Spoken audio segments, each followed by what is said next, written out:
अस्सलामुअलैकुम, welcome to another episode जिसमें हम डिस्कस करेंगे एडिटोरियल जो कि 25 ऑफ द अप्रैल 2025 को पब्लिश हुआ और इसका टॉपिक है वीट वरीज जो कि आजकल बहुत ज़्यादा हाईलाइटेड टॉपिक है।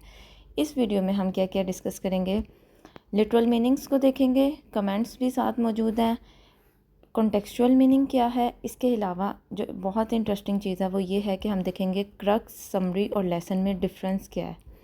इसके अलावा हम देखेंगे कि इस एडिटोरियल की क्रक्स, समरी और लेसन की एग्जांपल्स कौन कौन सी हैं। And the very last there is a sentence structure type के किस किस तरह के सेंटेंस स्ट्रक्चर्स होते हैं, simple sentence, compound sentence, complex sentence and compound complex sentence.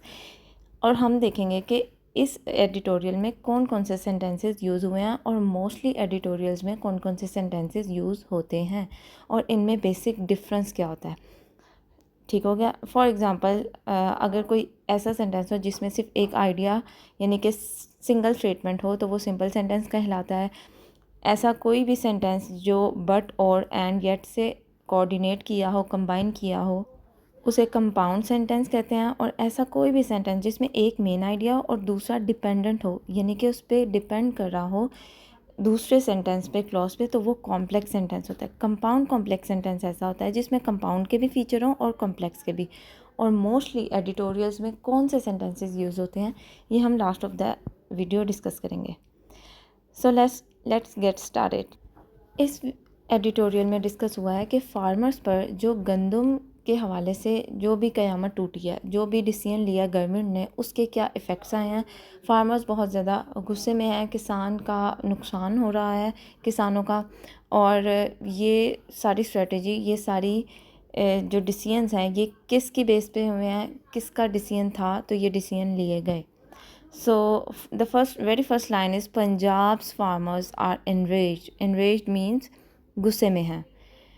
Punjab's farmer, यहाँ पे अपोस्ट्रोफी यूज़ किया है यानी कि पंजाब के किसान आर एनरेज्ड, गुस्से में हैं, ठीक है, एंग्री हैं, नाराज़ हैं। नेक्स्ट स्टेटमेंट में वो कहते हैं they are not getting what they call a fair price. Half करके डिस्कस करते हैं कि किसान जो हैं वो हासिल नहीं कर पा रहे what they call a fair price, जो वो फेयर प्राइस जिसे कहते हैं, जो कीमत बनती है, जो हक हलाल की कीमत है, ठीक है, fair price. For their wheat harvest, किसके लिए, फॉर देयर वीट हार्वेस्ट यानी कि अपने जो गंदम उन्होंने लगाई थी उसके लिए वो अपनी फेयर प्राइसेस नहीं हासिल कर पा रहे। दिस ईयर, इस साल, due to the government's decision, किसकी वजह से, हुकूमत के फ़ैसले की वजह से, to ditch its decades old policy. अब डिसीजन है तो डिसीजन क्या है, डिसीजन ये है कि उन्होंने अपनी 10,000 साल पुरानी जो पॉलिसी थी उसको डिच कर दिया। डिच मीन्स उसको कैंसिल कर दिया, ख़त्म कर दिया, उससे छुटकारा पा लिया। ये गवर्नमेंट ने डिसाइड किया। अब पॉलिसी क्या थी, policy of fixing the minimum support price. Policy ये थी कि फॉर द स्टेपल मीन्स जो गंदम है, ग्रेन है, ठीक है, वो कह रहे हैं पॉलिसी ये थी कि वो स्टेपल की यानी कि गंदम की मिनिमम सपोर्ट प्राइस को फिक्स कर देते थे और इस पॉलिसी को उन्होंने डिच कर दिया यानी कि ख़त्म कर दिया, ठीक है। बिसाइड्स कहते हैं के अलावा, किसके अलावा, stopping its grain procurement operation. इन सब को करने के अलावा और क्या किया है, स्टॉप कर दिया है यानी कि रोक दिया है गंदम के ख़रीदो फ़रोख्त के सारे निज़ाम को। जिस तरह वो गंदम यानी कि ग्रेन प्रोक्योरमेंट ऑपरेशन, प्रोक्योरमेंट कहते हैं किसी चीज़ की ख़रीदो फ़रोख्त करना। ये जो टर्म होती है ये ऑफिसेज़ में बड़ी आम होती है कि कोई प्रोक्योरमेंट हो रही है, कोई ख़रीदो फ़रोख्त कर रहे हैं किसी भी चीज़ की, फ़र्नीचर की हो गई या फिर लाइक डिवाइसेस की होगी, लैपटॉप्स की होगी, इस तरह। तो अब हम पूरे सेंटेंस को दोबारा देखते हैं। इसमें जो डिच का मीनिंग है ना, डिच का लिटरल मीनिंग ये होता है गेट रिड ऑफ, किसी चीज़ से छुटकारा हासिल करना, ठीक है। और नाउन के तौर पे फसलों के साथ, यानी कि अगर ये खेत है, फसलों के साथ या सड़क के साथ कोई ऐसा रास्ता बनाओ जहाँ पे गंदा पानी, जैसे नाले का पानी जाता हो, तो उस जगह को भी डिच कहते हैं।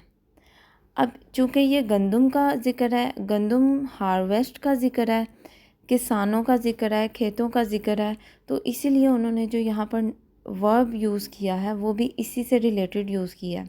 ठीक है, टू डिच, यानी कि जो नाले में गंदा पानी होता है वो वही चीज़ें होती हैं जो वेस्टेज होता है, जिससे छुटकारा हासिल किया जाता है। ठीक है, तो यहाँ पर भी उसी चीज़ को सिंबलाइज़ किया गया, तो वो क्या बहुत ज़्यादा इम्पॉर्टेंट होती है। अगेन इस सेंटेंस को इंग्लिश में रीडिंग करके दोबारा से देखते हैं, समझते हैं।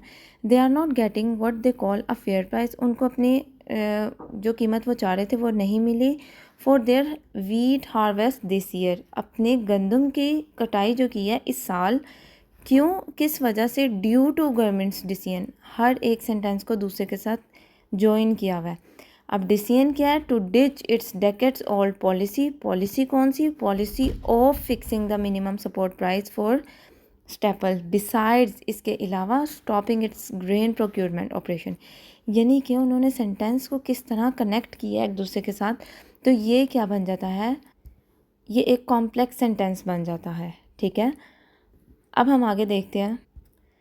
This has left them at the mercy of private sector, mercy of private sector means जो प्राइवेट कंपनीज़ हैं उनके रहमो करम पे छोड़ दिया है। दैम मीन्स फार्मर्स, इस सारी चीज़ ने, ठीक है, उन्होंने जो जो डिसीजंस लिए इन सब चीज़ों ने, दिस हैज़ लेफ्ट दैम, उन्होंने छोड़ दिया है प्राइवेट सेक्टर के रहमो करम पर।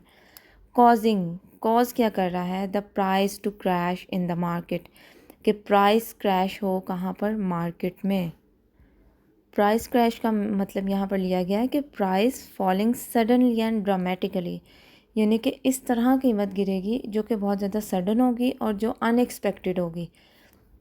अब ये क्यों होगा कि गंदम जो गवर्नमेंट है उसने लेनी बंद कर दी है, और जब गवर्नमेंट नहीं लेगी तो डायरेक्ट प्राइवेट सेक्टर लेगा, जब डायरेक्ट प्राइवेट सेक्टर लेगा तो कीमतें गिरने का ख़दशा है। कीमतें क्यों गिरेंगी, इसकी दो तीन वजूहत हो सकती हैं। पहली ये हो सकती है कि प्राइवेट सेक्टर को पता है कि गंदम अब गवर्नमेंट नहीं खरीद रही तो किसानों ने बेचनी ही बेचनी है। ठीक है, तो वो जो हम कीमत मांगेंगे वही देंगे, बोलेंगे वही मान जाएंगे। ठीक है, एक ये वजह हो सकती है। दूसरी ये वजह हो सकती है कि किसानों के पास इतने रिसोर्सेज नहीं होते कि वो इतनी ज़्यादा, इतनी बड़ी फसल को स्टोर कर सकें, तो ये इंडस्ट्रीज़ के पास या कंपनीज़ के पास इतने रिसोर्सेज होते हैं कि वो उसको स्टोर करें या फ्लोर मिल पे भेजें, यानी कि जहाँ पे गंदम से आटा बनता है, आटे की चक्की, वहाँ पर भेजें और उसको सारा कन्वर्ट करा के पैकिंग कराएं और फिर बेचें। तो इतने रिसोर्सेज किसानों के पास नहीं होते, तो एक मार्केट को ये एज मिल गया है कि अब हम जिस कीमत पर चाहेंगे उस कीमत पर ख़रीद सकते हैं, और इससे भी बढ़कर कि जो मार्केट होती है उन्होंने आगे सेल करना होता है, तो वो चाहते हैं कि हमें कम से कम कीमत में मिले और हम ज़्यादा से ज़्यादा कीमत में बेचें, ताकि हमारे पास जो प्रॉफिट है वो ज़्यादा आए। ठीक है, नेक्स्ट स्टेटमेंट हमारे पास ये है, द पाकिस्तान किसान इत्तेहाद। अब PK और I कैपिटल है, PKI, इसका मतलब है ये कोई प्रॉपर नाउन है। अगर ये स्मॉल होता है इसका मतलब होता है कि ये, इसका इस लाइन का कुछ और मतलब है, लेकिन यहाँ पर तीनों वर्ड्स कैपिटल हैं, इसका मतलब है ये कोई प्रॉपर नाउन है, किसी कंपनी का नाम है या कुछ इस तरह का शो करें। आगे ही उन्होंने लिख दिया, a body that represents a sizable number of growers, ये वो है, ऑर्गेनाइजेशन है, ऐसी बॉडी है जो क्या रिप्रेजेंट करती है, large number of growers from the province. Growers mean उगाने वाले, यानी कि गंदम उगाने वाले पूरे प्रोविंस में, सूबे में।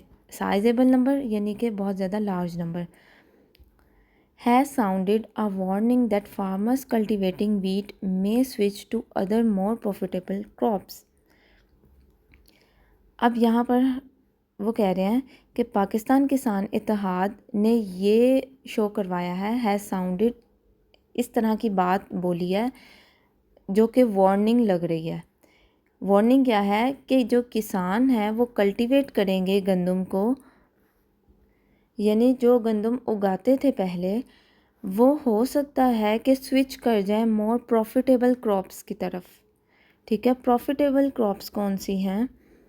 जैसे कि इनको कहते हैं कैश क्रॉप्स। ठीक है, कैश क्रॉप्स वो होती हैं that are grown for the sale to make money, जो सिर्फ इसलिए उगाई जाती हैं कि हम पैसे कमाएं।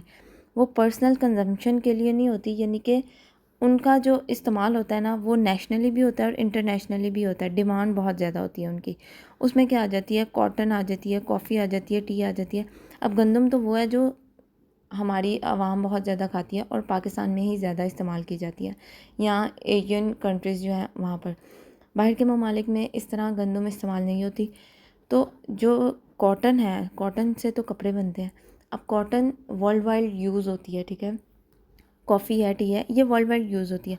तो इसका इन सब चीज़ों का उगाने का मकसद सिर्फ ये होता है कि कैश आए, यानी कि पैसा आए बस। ठीक है, इसलिए इनको कैश क्रॉप्स कहते हैं।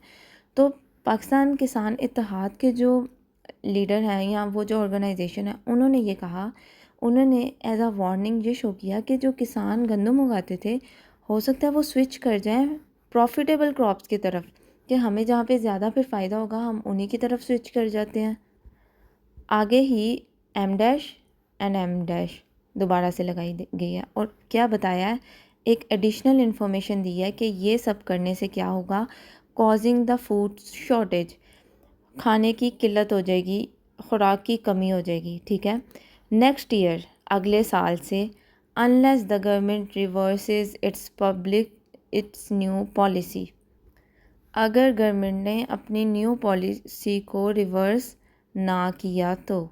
ठीक है, तो ये बताना चाह रहे हैं कि पाकिस्तान किसान इत्तेहाद हैज़ साउंडेड, ऐसी आवाज़ निकाली है जो साउंडेड एज वार्निंग, इस तरह की उनकी सोच लगी है कि वो वार्निंग है।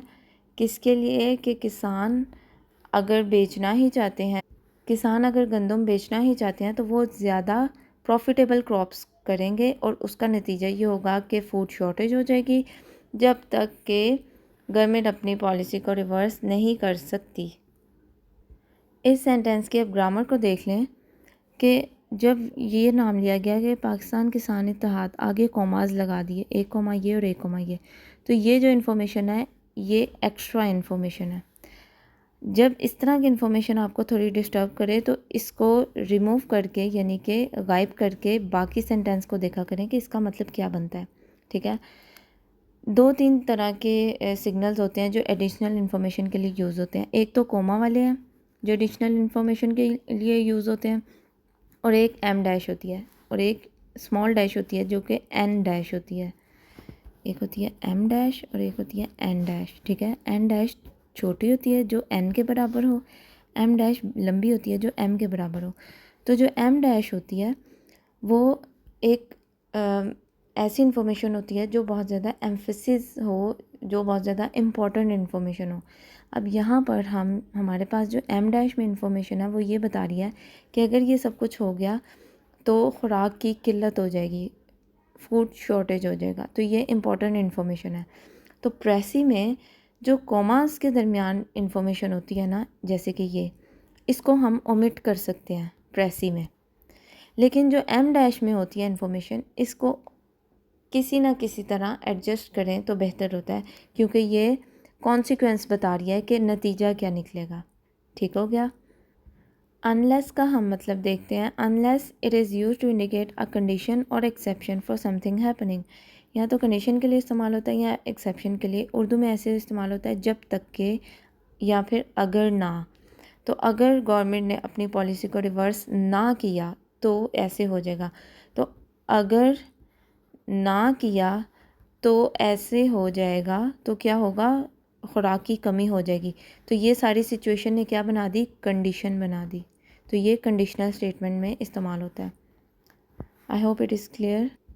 आगे बात हो रही है, poor farmers are being strangulated due to the wheat price policy shift, they are unable to meet their basic needs, a PKI leader said at the press conference। PKI का मतलब आपको पता चल गया होगा।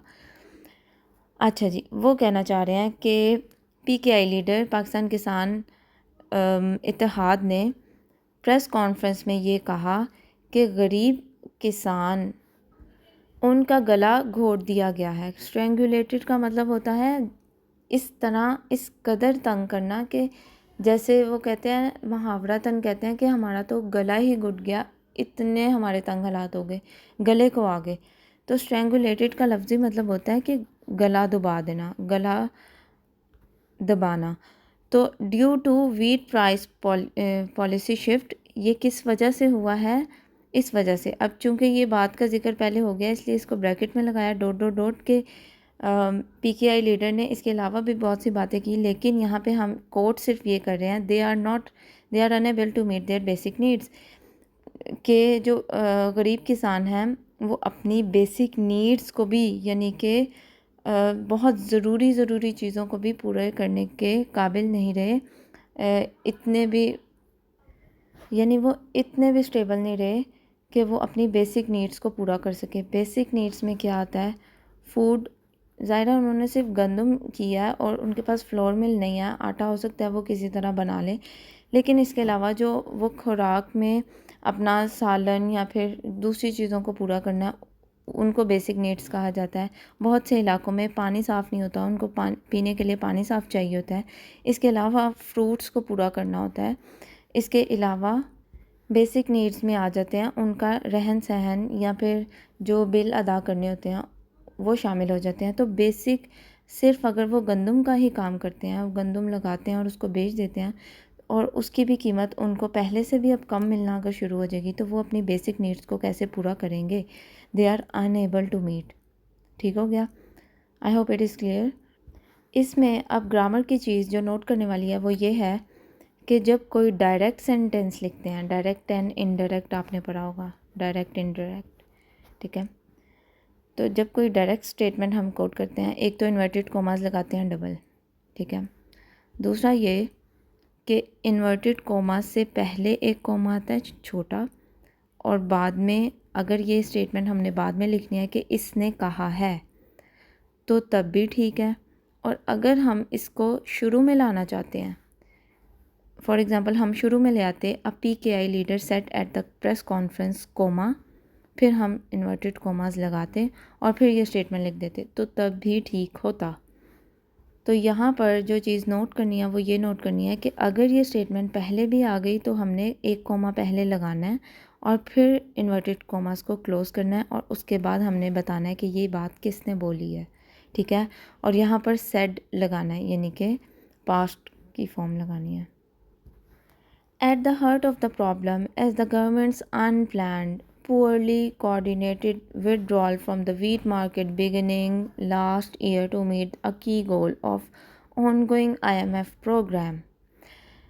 तमाम मसाइल का जो दिल है, जो मरकज़ है, वो क्या है? वो है कि गवर्नमेंट की अनप्लैंड, पुअरली कोऑर्डिनेटेड विड्रॉल, यानी कि गवर्नमेंट ने जो विड्रॉ किया है उस विड्रॉ की खसूसियात बता रहे हैं, एडजेक्टिव लगा रहे हैं कि वो अनप्लैन्ड भी थी और पुअरली कोऑर्डिनेटेड भी थी, यानी कि उसका कोई भी पहले से प्लानिंग नहीं की हुई थी, उसको आपस में कोऑर्डिनेट नहीं किया हुआ था, ना ही मार्केट के साथ ना ही प्राइवेट सेक्टर के साथ, कि अगर हम विड्रॉ कर लेते हैं तो फार्मर्स का क्या बनेगा, किसानों का क्या बनेगा, वो आगे कैसे बेचेंगे, ठीक है? विड्रॉल हुआ फ्रॉम, कहाँ से? फ्रॉम द वीट मार्केट, गंदम की मार्केट से, ठीक है? वीट मार्केट से विड्रॉ हो गया बिगिनिंग लास्ट ईयर, जो कि शुरू हुआ था आखिरी साल में, पिछले साल शुरू हुआ था।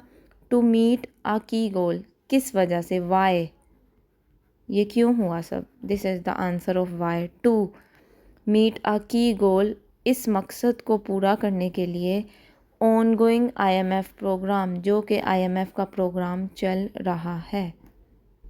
अब इस सेंटेंस में हमें क्या क्या बातें पता चली हैं कि प्रॉब्लम चल रही है कोई। प्रॉब्लम क्या है? विड्रॉ हो गया है। विड्रॉ कहाँ से हुआ है? वीट मार्केट से हुआ है, ठीक है? कब हुआ है? लास्ट ईयर हुआ है, यानी कि 2024 में हुआ है। उसके बाद वाई, हुआ क्यों है? Due to IMF programme. So this is the main summary. हम इसको कह सकते हैं कि यही वो चीज़ है जो हम समझने आए हैं, जो कि डिस्क्रिप्टिव भी है, कि हमें पता चला है कि अच्छा हुआ क्या था। That's why editorials are important, जो कि आपको सारे जो न्यूज़ चल रही होती है उसको कंक्लूड करके बता देती है और फिर बताती है इसकी रीजंस क्या हैं। तो दिस इज़ द समरी कि हमें पता चल गया चल क्या रहा है।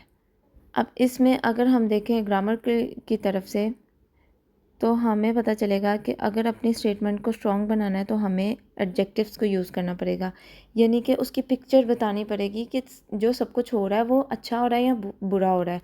तो जो विड्रॉल हुआ है उन्होंने उसकी पिक्चर बताई है कि ये अनप्लान्ड भी था और ये पुअरली कोऑर्डिनेटेड भी था। इससे सेंटेंस जो है उसकी स्ट्रेंथ बनती है। और इसके अलावा उन्होंने हार्ट ऑफ द प्रॉब्लम कहा है।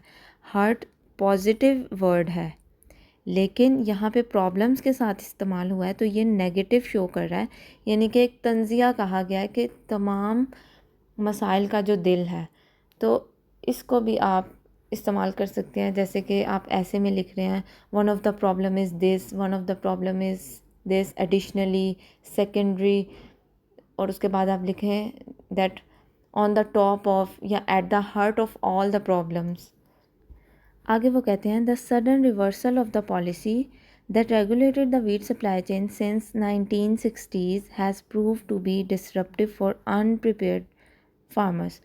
वो कह रहे हैं ये जो सडन रिवर्सल हुआ है, यानी कि अचानक से पीछे हो गए हैं इस पॉलिसी के, जो कि चल रही थी, रेगुलेट हो रही थी सिंस कब से, 1960s से। हैज़ प्रूव, इसने ये जाहिर किया है कि किसानों के लिए बहुत बड़ी परेशानी है, ट्रबल है ये, ठीक है। तो दिस इज़ सिंपल। यहाँ पे ये है कि 1960s इस्तेमाल हुआ है, जो कि फ़िक्स ईयर है, तो सेंस का इस्तेमाल हुआ है। अब यहाँ पर हम देखें, ये पूरा फ्रेज़ है और उसके बाद वर्ब आया है। इसका मतलब है इस पूरे फ्रेज़ में ये सब्जेक्ट की जगह है और फिर वर्ब आया टू बी डिसरप्टिव, कि ये पूरी चीज़ सडन रिवर्सल ऑफ पॉलिसी, जो पॉलिसी रिवर्स हुई है उसने क्या शो किया है कि अनप्रिपेयर्ड फार्मर्स के लिए डिसरप्टिव, यानी कि परेशानी है, ट्रबल है।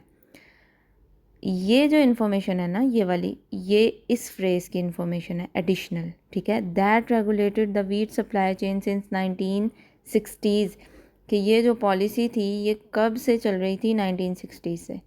तो सेंटेंसेस जब समझ नहीं आते वो इसीलिए नहीं समझ आते, हम उनका ब्रेक डाउन अच्छे से नहीं कर पाते। जैसे ही आप उसको ब्रेक डाउन करना शुरू करेंगे, छोटे छोटे फ्रेजेस को समझना शुरू करेंगे, it will be a piece of cake.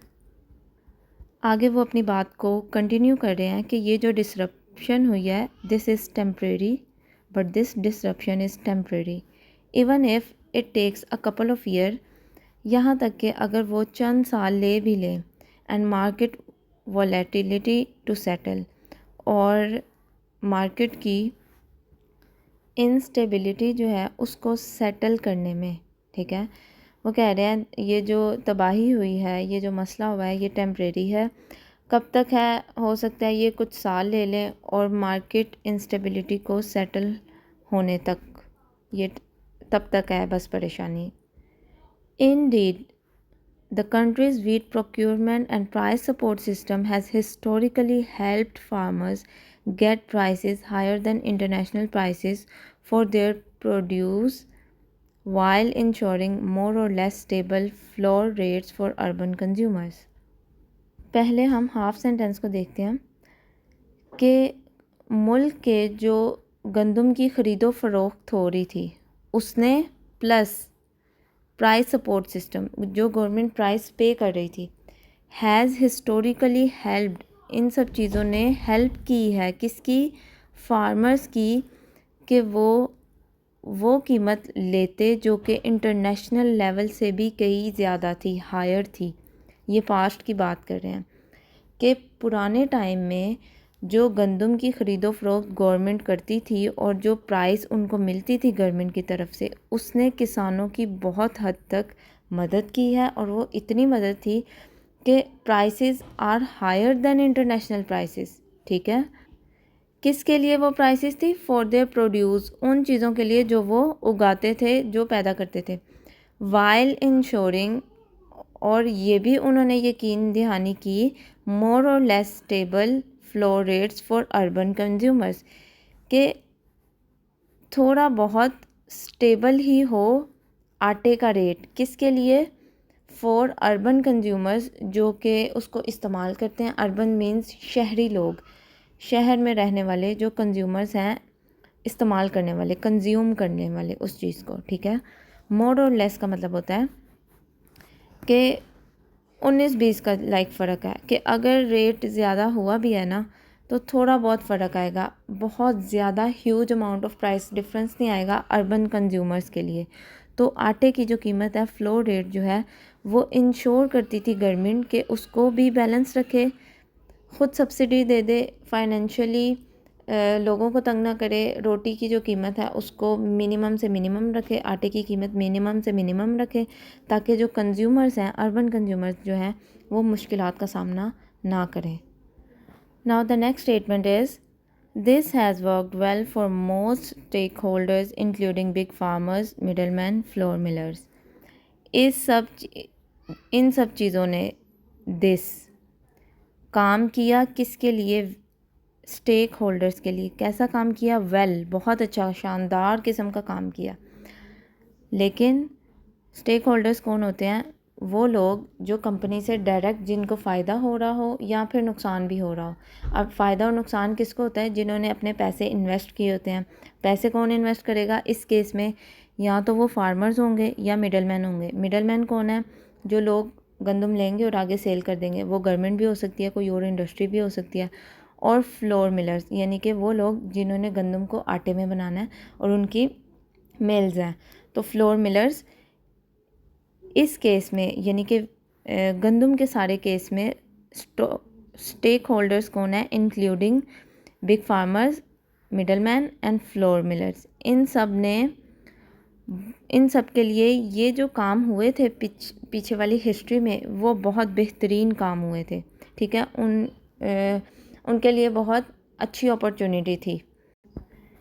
Eight the expense of small holders and the government which had to bear massive cost to subsidise urban consumers and farmers. इनकी जो भलाई हुई किस कीमत पे हुई? At the expense of small holders. इनकी भलाई की कीमत अदा की छोटे किसानों ने और हुकूमत ने, जिन्होंने भरी भरी कीमतों को, मैसिव कॉस्ट को बियर किया। किसके लिए बियर किया? ताकि वो अर्बन कंज्यूमर्स को और फार्मर्स को क्या करें? सब्सिडी दे दें, फाइनेंशियली उनको हेल्प करें, उनके लिए कीमतों को कम करें। सो अब हम कमेंट्स देखते हैं। At the expense of means that something was gained और बेनिफिटेड बाय हर्टिंग और लूजिंग समथिंग एल्स।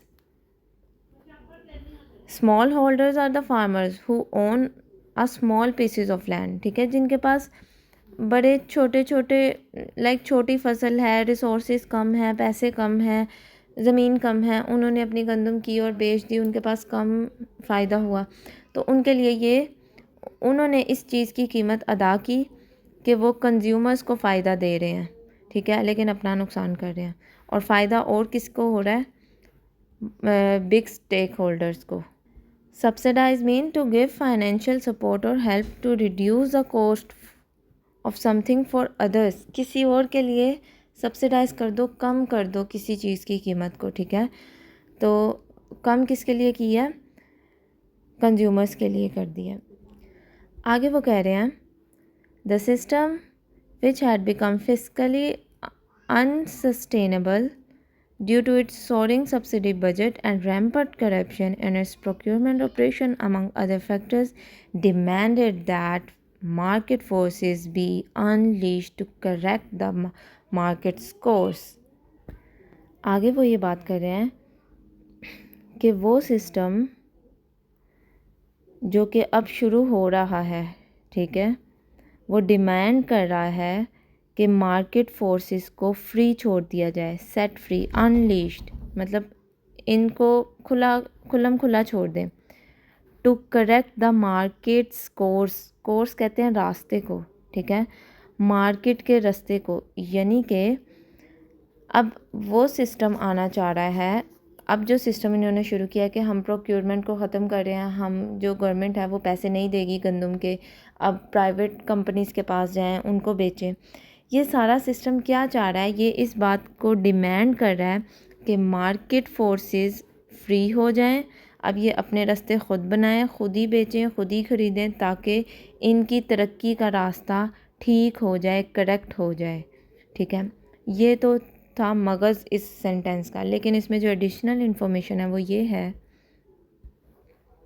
सिस्टम, कौन सा system, which had become fiscally unstable, यानी जो पूरे इस साल में अनस्टेबल होगा, ड्यू टू, क्यों अनस्टेबल होगा, दो वजूहात से, ठीक है। पहली वजह यह है कि जो सब्सिडी बजट मिलता था ना, जिसकी वजह से कीमतें कम होती थी, गवर्नमेंट एक बजट देती थी कि हम लोग पे करेंगे, हम फार्मर्स को भी देंगे, हम कंज्यूमर्स के भी हिस्से के पैसे देंगे, वो खा गए हैं, सोरिंग मतलब निकल गए हैं।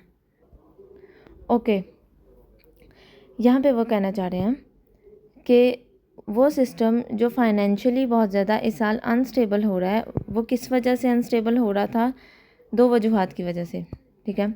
एक ये है कि soaring means increasing subsidy budget, like वो वाला बजट जो हर साल बढ़ता ही जा रहा था, and rampant corruption. Rampant corruption का मतलब होता है कि कोई बुरी चीज़ हो रही है और वो बहुत ज़्यादा एक्सेसिवली हो रही है, टू मच हो रही है और टू वाइडली हो रही है, फैल भी बहुत ज़्यादा रही है, यानी कि ज़्यादा आसानी पैदा करने से और करप्शन करने से मुल्क क्या हो रहा था, फाइनेंशियली अनस्टेबल हो रहा था। अनस्टेबल होने के बाद जो सिस्टम था वो अब ये डिमांड कर रहा है कि मार्केट जो है वो अपनी मदद आपके तहत अपना रास्ता ठीक कर ले, क्योंकि यहाँ पर बहुत ज़्यादा अनस्टेबिलिटी है। अनस्टेबिलिटी किस वजह से है, क्योंकि हम सब्सिडी को बहुत ज़्यादा कर रहे हैं और करप्शन को भी बहुत आम कर रहे हैं। Given the sudden shift in policy, ये जो अचानक शिफ्ट आया पॉलिसी में, the price shocks being felt by farmers are not unexpected. इससे जो प्राइस शॉक लगा है ना, फार्मर्स को महसूस हो रहा है, वो अनएक्सपेक्टेड नहीं था, क्योंकि उनको पता था कि ऐसा होगा ही होगा। But returning to the old system is not an option, लेकिन वापस उसी सिस्टम पे आ जाना ये कोई भी ऑप्शन नहीं है, ऐसा कोई मतलब ऑप्शन रह ही नहीं गई है। Rather the government must fully deregulate the wheat supply chain and, उसके बजाय क्या करना है, अब वो कह रहे हैं कि वो ओल्ड सिस्टम पे वापस तो नहीं आ सकती, ये तो कोई ऑप्शन नहीं है, लेकिन अब कोई ना कोई सोल्यूशन तो निकालना है। लाइक प्रॉब्लम भी है हमारे पास, प्रॉब्लम भी है, फार्मर्स फेस कर रहे हैं, बेसिक नीड्स पूरी नहीं हो रही, ये प्रॉब्लम है।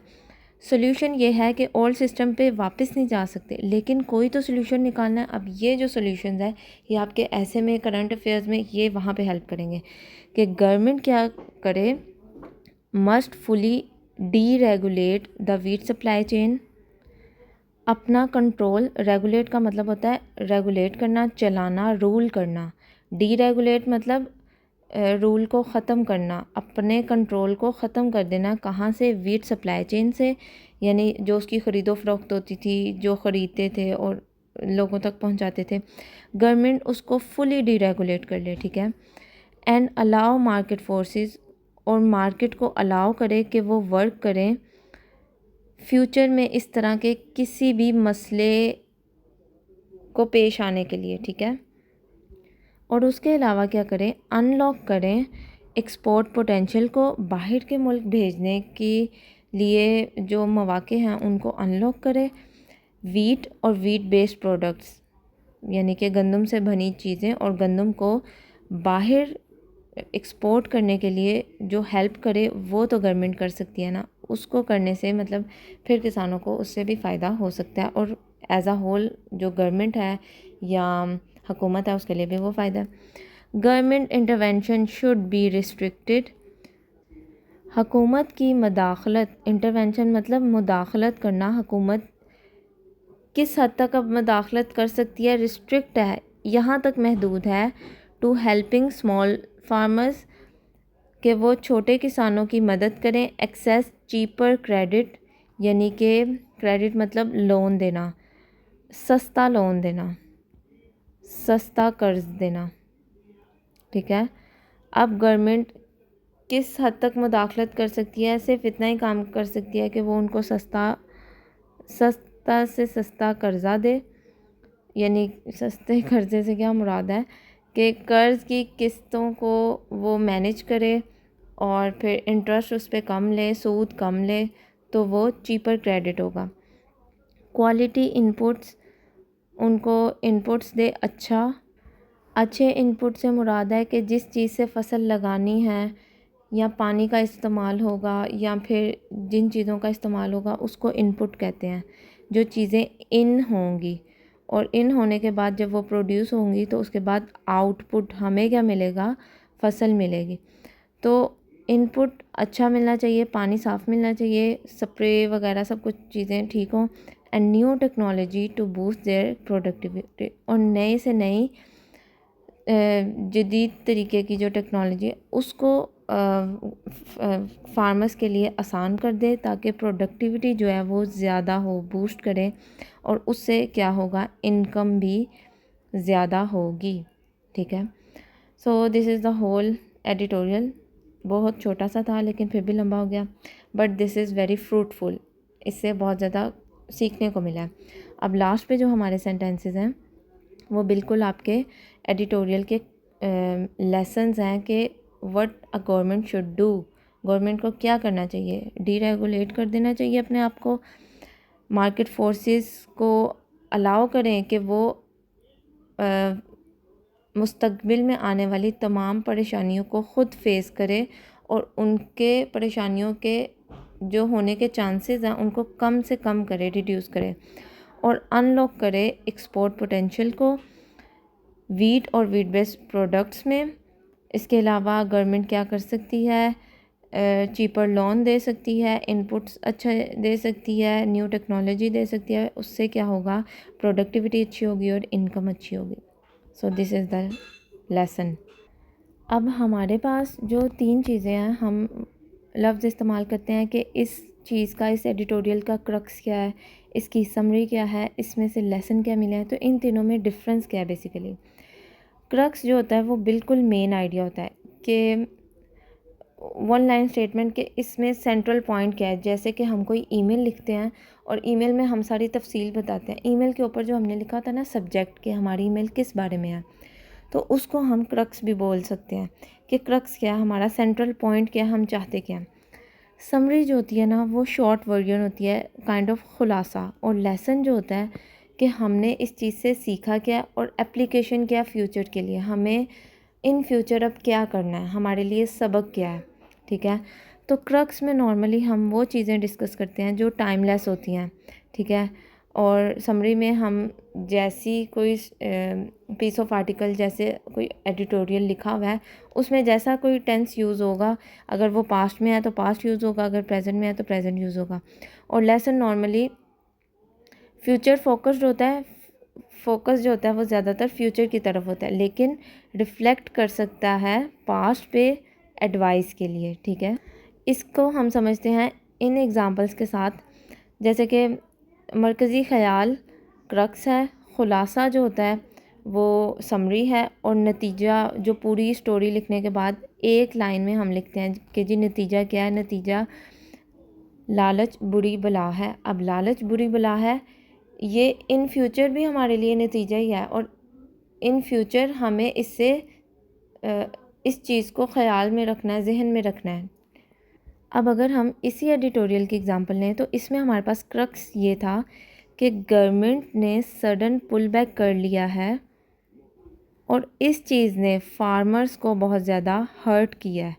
ठीक है, इसमें हमारे पास क्रक्स आया कि पुल बैक हुआ है, किस चीज़ से हुआ है, फार्मर हर्ट हुए हैं, क्यों हुए हैं, वाई, किस बेस पे पुल बैक हुआ है, IMF की बेस पे हुआ है।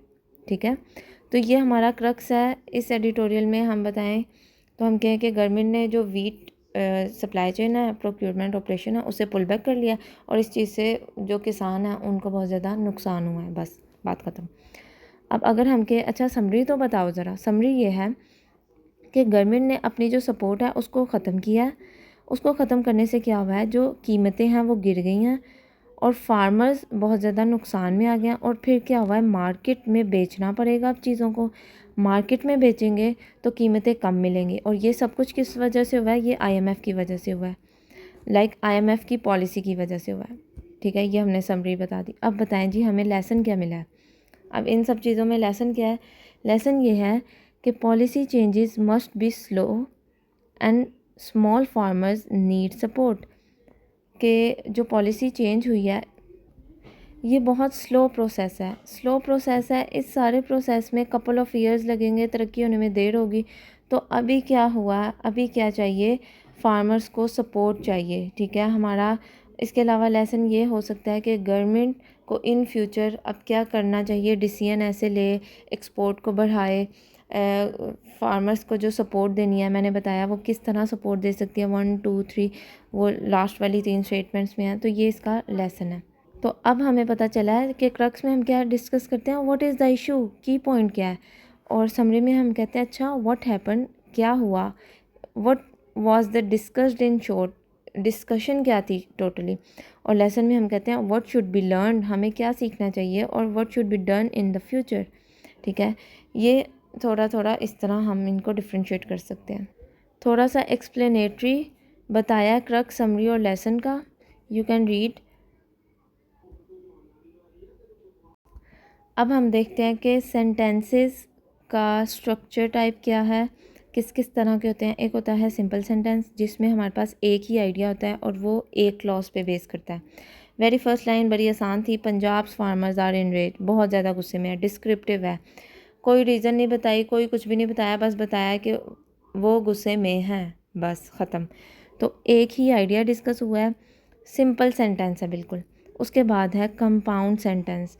कंपाउंड सेंटेंस क्या है, जो दो चीज़ों को मिला, दो आइडियाज़ को जिसमें जोड़ा होता है। जैसे poor farmers are being strangulated, उनका गला घोटा गया है, and they are unable to meet their basic need, और वो इस काबिल नहीं कि अपनी बेसिक नीड्स को पूरा कर सकें। अब ये डिस्क्रिप्टिव सेंटेंस है, बस हमें इंफॉर्मेशन दे रहे हैं कि पुअर फार्मर्स के साथ क्या हुआ है। अब यहाँ पर बताया है कि ड्यू टू, इस वजह से हुआ है, बिकॉज, रीज़न, यानी कि रीज़न नहीं दी गई। जब रीज़न नहीं देंगे इसका मतलब है ये दोनों सेंटेंसेस अकेले अकेले काफ़ी हैं। अगर इनको हम अलग अलग भी करेंगे तो ये इंडिपेंडेंटली स्टैंड हो सकते हैं। फॉर एग्ज़ाम्पल अगर हम कहें poor farmers are being strangulated, कि poor farmers are being strangulated, उनका गला घोटा गया है, dot, they are unable to meet their basic needs, dot. Sense पूरी हो रही है, यस सेंस कंप्लीट हो रही है। लेकिन इसको अगर हमने एंड से जॉइन कर दिया है तो ये कंपाउंड सेंटेंस बन गया, दो आइडियाज़ को हमने जोड़ दिया, राइट। अब हम देखते हैं कॉम्प्लेक्स सेंटेंस क्या है। कॉम्प्लेक्स सेंटेंस ये होता है जिसमें एक आइडिया हो और एक रीज़न हो, यानी कि डिपेंडेंट आइडिया हो जो कि पीछे वाले या आगे वाले आइडिया के साथ मिल रहा हो। जैसे कि कहा गया था कि अगर गवर्नमेंट ने अपनी पॉलिसी को रिवर्स ना किया तो फार्मर, किसान कैश क्रॉप्स की तरफ मूव कर जाएंगे। ठीक है, अगर हम इन सेंटेंस को अलग अलग करें कि किसान के कैश क्रॉप्स की तरफ स्विच कर जाएंगे, डॉट, ये सेंटेंस आइडिया है, हमारी सेंस पूरी कर रही है। क्या ये सेंटेंस जो है ऊपर वाला यह अपनी बात को पूरा कन्वे कर रहा है, unless the government reverses it's new policy, dot. ऐसा हो सकता है कि अगर गवर्नमेंट ने अपनी पॉलिसी को वापस ना लिया, डॉट, मतलब इसके आगे हम डॉट नहीं लगा सकते, हमें बताना पड़ेगा तो क्या होगा, तो क्या होगा कि फार्मर्स कैश क्रॉप की तरफ मूव कर जाएंगे। तो ये वाली जो स्टेटमेंट है ये इसके ऊपर डिपेंड कर रही है। इसको हम कहेंगे कि ये इंडिपेंडेंट है, इंडिपेंडेंट है यानी कि आइडिया है और ये ऊपर वाली डिपेंडेंट है। तो जब एक इंडिपेंडेंट और एक डिपेंडेंट आइडिया मिल जाए आपस में तो वो क्या बना देती है, कॉम्प्लेक्स सेंटेंस। कॉम्प्लेक्स का मतलब होता है थोड़ी सी मुश्किल। तो थोड़ी सी मुश्किल बात तभी लगती है जब बताई जाती है कि ये क्यों हुआ, कब हुआ, कैसे हुआ। तो इसमें हम सिंस, इफ़, अनलेस, बिकॉज इस तरह के वर्ड्स को यूज़ करते हैं। अब वो वाला सेंटेंस है जो कि कंपाउंड कॉम्प्लेक्स सेंटेंस है, जिसमें दो आइडियाज़ होंगे, एटलीस्ट वन डिपेंडेंट आइडिया होगा। दो आइडियाज़ कौन से होंगे, जैसे कि the system had become physically unstable. इसमें हमने जिक्र किया था कि अगर हम द सिस्टम के बाद कोमा था और हमने कहा था बीच वाली इंफॉर्मेशन ड्यू टू है, वो डिपेंडेंट आइडिया है, और मेन आइडिया ये है the system need reforms necessary, ठीक है, demanded the market force to correct the market course, वो वाली स्टेटमेंट थी कि सिस्टम क्या चाहता है। तो हमारे पास दो आइडियाज़ यहाँ पे क्या है कि सिस्टम जो है वो फिजिकली अनस्टेबल भी हो गया है और वो रिफॉर्म्स भी चाहता है, ठीक है, लेकिन अनस्टेबल वो क्यों हुआ है, ड्यू टू। तो ये जो फ्रेज़ है ये इस चीज़ पे डिपेंड कर रहा है कि अनस्टेबल क्यों हुआ है। तो एक डिपेंडेंट है, दो मेन आइडियाज़ हैं। तो जब कंपाउंड और कॉम्प्लेक्स दोनों मिल जाए, यानी कि एंड का भी इस्तेमाल हो, और का भी इस्तेमाल हो, और बिकॉज का भी इस्तेमाल हो, ड्यू टू का भी इस्तेमाल हो, तो जब किसी सेंटेंस में इस तरह के दो तीन वर्ड्स यूज़ हो, इसका मतलब है कि इसमें कंपाउंड सेंटेंस भी है, कॉम्प्लेक्स भी है। तो इसको आपने उसी हिसाब से ब्रेक डाउन करना है, राइट। तो अब बिकॉज और एंड और की जगह कोमे भी इस्तेमाल हो सकते हैं। जैसे कि मैंने बताया कि अगर कोमाज इस्तेमाल होंगे तो वो एडिशनल इन्फॉर्मेशन होगी जो कि इतनी इम्पॉर्टेंट नहीं है। जैसे कि PKI, पाकिस्तान किसान इत्तेहाद वाली इन्फॉर्मेशन थी कि ये एक बॉडी है जो कि ऑर्गेनाइजेशन है, वो हमारे पास एडिशनल इन्फॉर्मेशन थी। लेकिन जो M- में इन्फॉर्मेशन थी, M- में वो थी कॉजिंग फूड शॉर्टेज, कि उसकी वजह से फूड शॉर्टेज हो रहा है, वो इन्फॉर्मेशन इम्पॉर्टेंट थी, ठीक है। तो इन चीज़ों से भी कॉम्प्लेक्स और कंपाउंड सेंटेंसेस बन सकते हैं। आई होप आपको आज का लेक्चर बहुत ज़्यादा बेनिफिशियल होगा और आपके लिए बहुत ज़्यादा फ्रूटफुल होगा, and if you people like it so do appreciate it so I can be motivated more and record more for you. So thank you so much, jazakallah. If you people need this document, do comment your email, I will send inshallah. Thank you so much, jazakallah. Allah hafiz.